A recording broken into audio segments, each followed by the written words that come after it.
I went to work for the Dominican Sisters Convent in June of 1979 when I was 18 years old. My supervisor, a gentleman named Joe Delasco, had been with the sisters since they moved to Michigan in the late 1940s. And I believe they moved out here to Oxford from Waterford in 1948. He told me a story about how not long after they moved here, a body of a murder victim was found on the property. And I never really believed him. I thought that was just the kind of thing that, the old-time employee told the new kid just to freak him out or to, josh around a little bit with him. But while I was doing some research and reading through some back issues of the Oxford Leader from the 1950s, 1951 to be exact, I found out that he was not shining me on or telling stories. He was telling me the truth.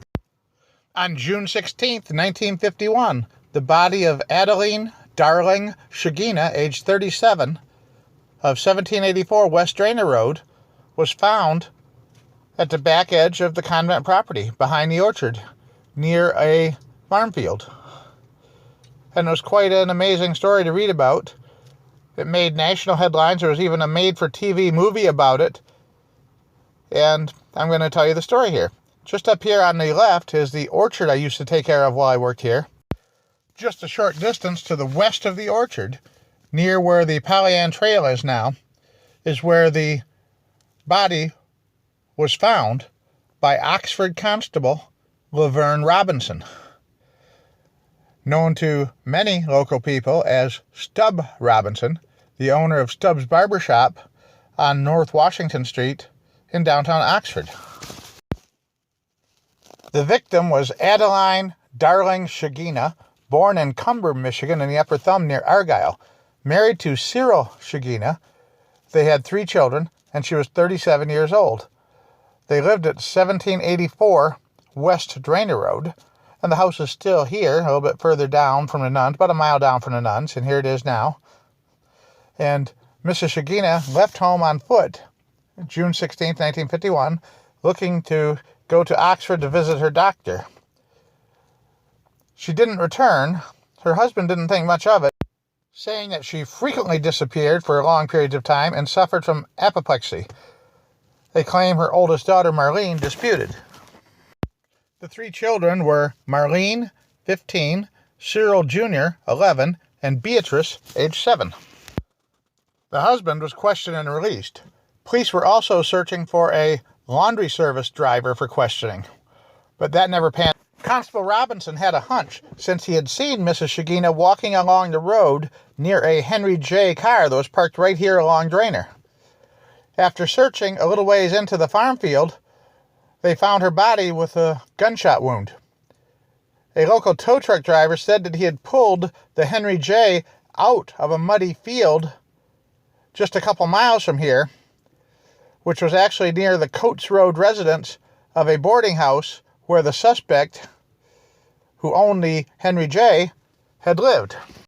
The suspect was identified as Warren Lee Irwin, age 27, of 151 West Euclid Street, Detroit, a house that no longer exists, and a search warrant and raid on the house was organized and executed. Warren evaded capture, fleeing to the home of one of his mother's friends and kidnapping her, forcing her to drive him to Toledo.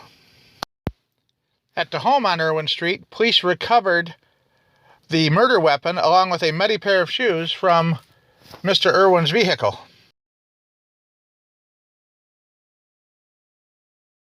Irwin was a convicted felon, having charges filed for morals, auto theft, and burglary. He led the FBI on quite a chase. After getting to Toledo, they drove to Iowa, where he abandoned his hostage, took a plane to Chicago. From Chicago, he fled to Washington State, where he kidnapped a 17-year-old girl and assaulted her, then on to Pennsylvania, and finally New Jersey, where he attacked another person and was hunted down, trapped in the woods in a manhunt, committed suicide. The children went to live with an aunt in this house on Denison Street, a Mrs. Krummenacher. Mr. Shagena died 13 months after his wife's murder from a stroke. The killer was also identified as a suspect in the murder of Van Dyke Avenue gas station attendant in Detroit named Rob Johnke. Marlene ended up getting married and living at 35 West Burdick Street, right next to the...